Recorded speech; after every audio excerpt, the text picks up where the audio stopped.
አዲስ አበባ አጠቃላይ ለመኖር ስመጣ ስልኬን ቀየርኩ። ለምን? ጓደኞቼን ላለማግኘት። ሶ ጌታን ካገኘው በኋላ የተወሰኑ አመታትን ልዝብ ያለ ክርስትና ነበረኝና እዚህ ከመጣው በኋላ ግን በጣም ኮሚትድ መሆን ፈለኩኝ። የለም ብዙ ነገሮች እየገቡኝ ነው። ስለዚህ በቃ ስርዓት ይዞ መኖር አለብኝ ምናምን ነገር የሚለው ነገር አይምሮኝ ስለያዘው ስልኬን ቀየርኩኝ ምናምንና ይሄ በመመሳሰል ውስጥ መጥፋት አለ። አንዳንዴ ልመሳሰል ብለን እናደርግና ወይም ደግሞ ምን ችግር አለው ምናምን ለአንድ ቀን ምናምን ብለን እናደርግና በዛ ውስጥ ጠፍተን እንቀራለንና እሱን ፍራቻ ብቻ ስልኬን ቀየርኩኝ። ከዛ ከረጅም ጊዜ በኋላ ጓደኞቼ መንገድ ላይ ያገኘኋቸውና በቃ ሻይ ቡና እንበል ምናምን ተባለ። የሆነ ቤት ገባን። ከዛ መጠጥ ታዘዘ። እኔ አልጠጣም አልኩኝ። ከዛ አንቺ ዘንድሮም እዛው ላይ ነሽ እንዴ አመረርሽ እንዴ ምናምን ነገር ተባልኩ። እና ያው መጀመሪያ አካባቢ ሼም ይዛችኋል እንደዚህ ለማለት ነው። እና አመረርን እኮ ባይዘው ችካለን ኢየሱስ ያ እዛው ቀርተናል። የማይቀየር ርዕሳችን ነው ኢየሱስ።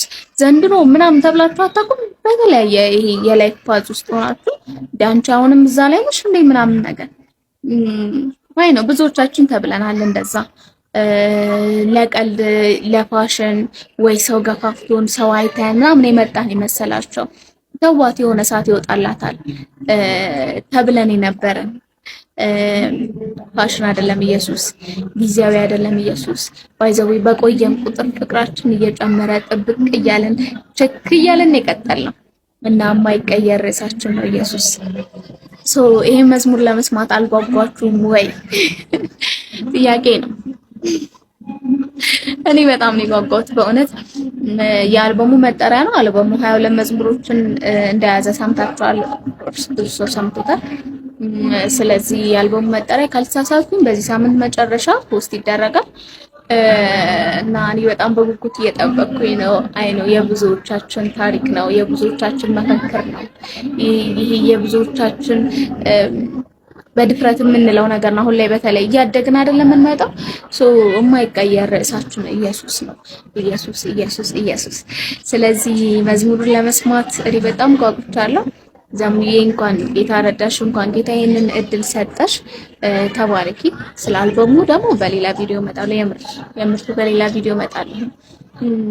አልበሙን እንስማውና ባይዘዌ ሰማው የተወሰነ ሰምቻለሁኝና በጣም ነው የሚያጓጓው።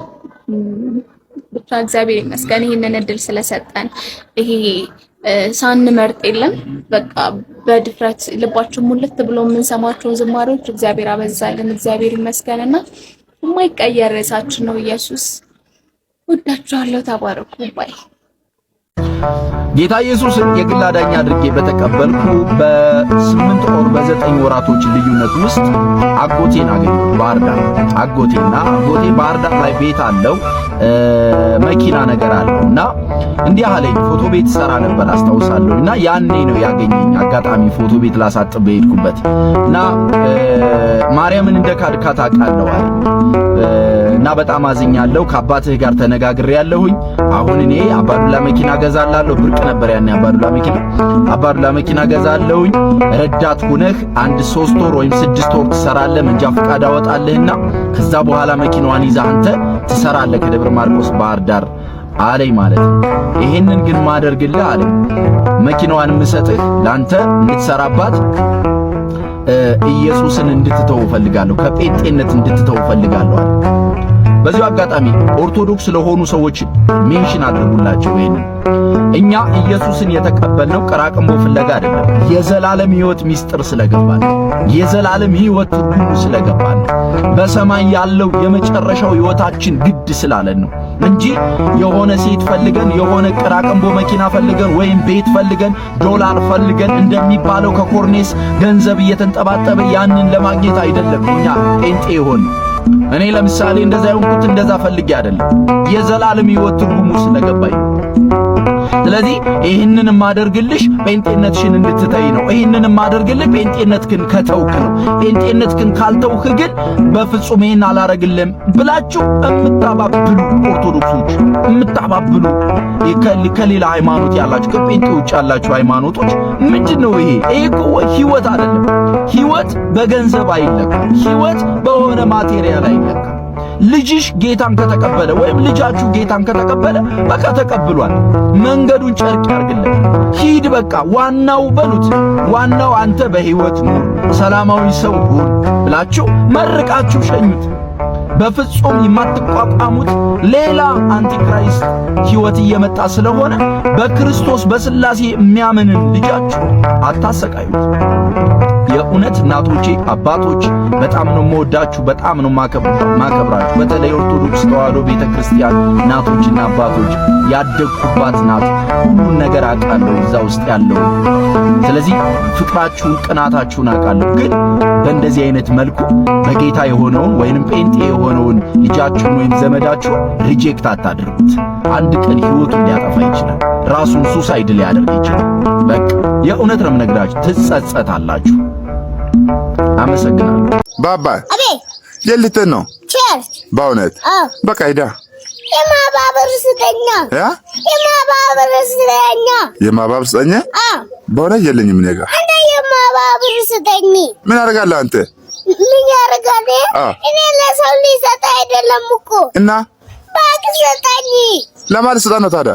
እኔ ለእግዚአብሔር ሊሰጥ እኮ ነው በእውነት እና በቃ ሳሚ ሰጣለሁ። እኔ ለሰው ሊሰጥ አይደለም እኮ እና እኔ ለእግዚአብሔር ሊሰጥ እኮ ነው። አይ እሱማ ገባኝ። አሁን ብር ስለሌለ እኮ ነው በእውነት። እሺ አንድ ብር ስጠኛ በእውነት ለማለት ሰጣ ነው። እኔ ለእግዚአብሔር። እግዚአብሔር ደግሞ ማን ነው? እግዚአብሔር መልካም ነው በእውነት። እሱማ አውቃለሁ፣ ግን አሁን ብር ስላላስኩ ነው። እሺ ሳምንት በአንድ ላይ ማለት ነው። እንደውም 10 አድርገህ እሰጥሃለሁ። እሺ 10 አድርገህ እሰጥሃለሁ። አልፈልግም ባክ። እና አሁን ነው የምትፈልገው? አዎ በእውነት